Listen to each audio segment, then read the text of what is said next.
Hello. Miss Cascade here to discuss another one of my HR cases. This one is a sexual harassment allegation against a female involving a male. Vincent is a personable guy who took a position as a customer service representative. He is banking on moving up the ladder from here. Agnes has been with the company since its founding. She has worked in various positions in her 15 years there.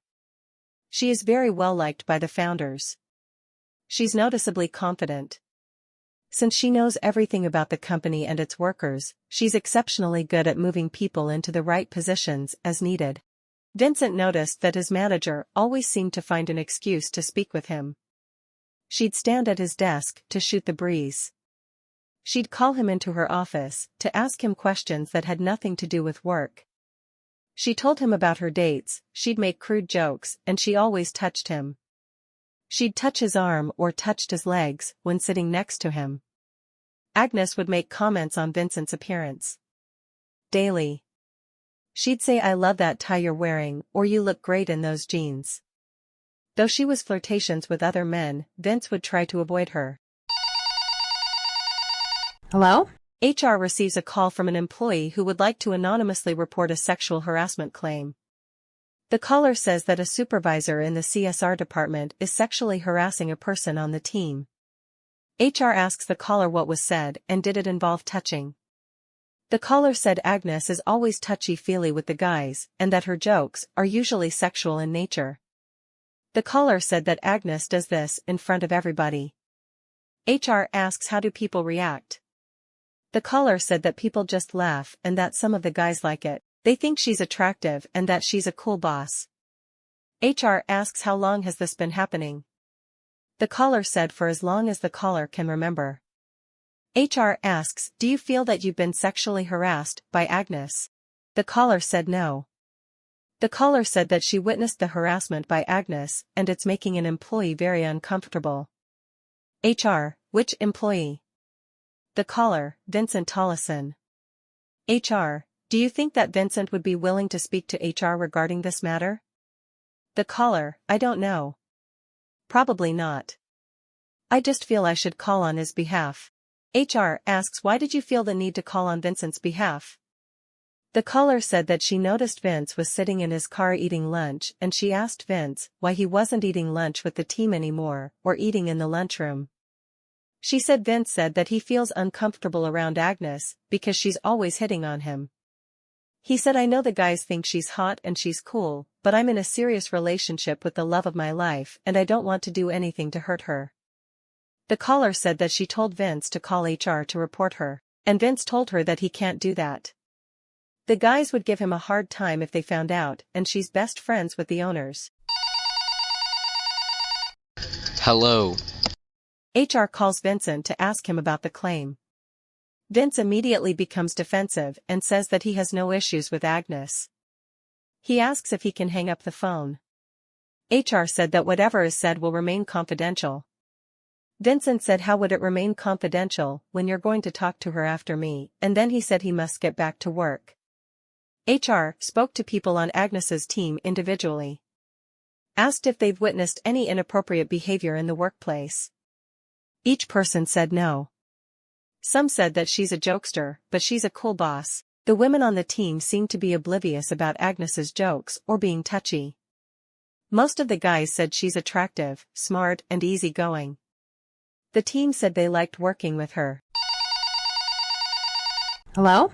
HR receives another call from the same woman. The caller said that Agnes was going to Vince's car when Vince tried to eat his lunch there and that when Vince went to an empty cubicle to eat his lunch, she followed him there too. She said that Vince must leave the property at lunch to get away from her.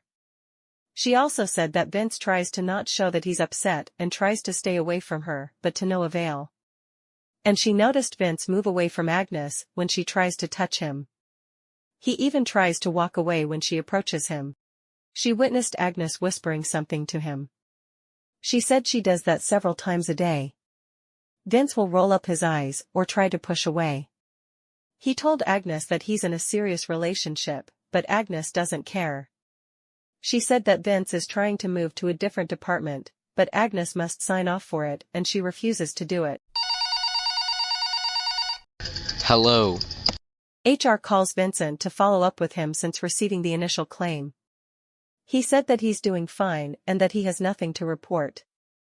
HR asks if Vincent is planning to stay in his department. He said that he'd like to move to a different department. HR reminds him that he must have his manager sign off on a transfer. Is that the only way to move to a different department?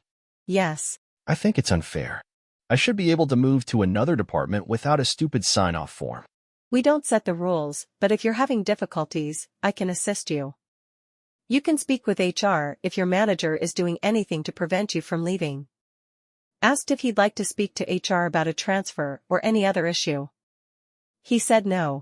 Hello? The female caller said that Vince feels that he's at his wit's end. He's stuck in the CSR department because Agnes won't sign off on his transfer. And she continues to sexually harass him. The caller said that Agnes seems to get her kicks off of Vince's rejection. She said that she witnessed Agnes attempt to sit on Vince's lap. Vince got up and walked away. He said nothing. She said that Vince told her that Agnes said that she doesn't want him to leave her department. He said he took the position so he could get into the company and move up. And that he feels like he wasted 2 years and put up with Agnes for nothing. If he went to another job, he'd have to start all over again. His only way to move up is through this company. The caller told Vince to talk to HR, but Vince said that it won't help. HR did a walk through the CSR department. It is not unusual to walk through departments for several reasons. HR noticed Vincent's change in appearance. He used to wear form-fitting jeans, with a polo shirt or shirt and tie, and now he's wearing oversized sweaters and oversized slacks. His hair looks unkempt. His head is down. He barely looked up to say hi. His cubicle is in the back, whereas he once sat right outside of Agnes's office. He was once in great spirits, very personable, but now seems sullen. I reminded him that he can speak with HR anytime and the door is always open. In this real-life case, I remember hiring Vince. I remember this as one of those rare occasions where I was able to hire someone based on potential.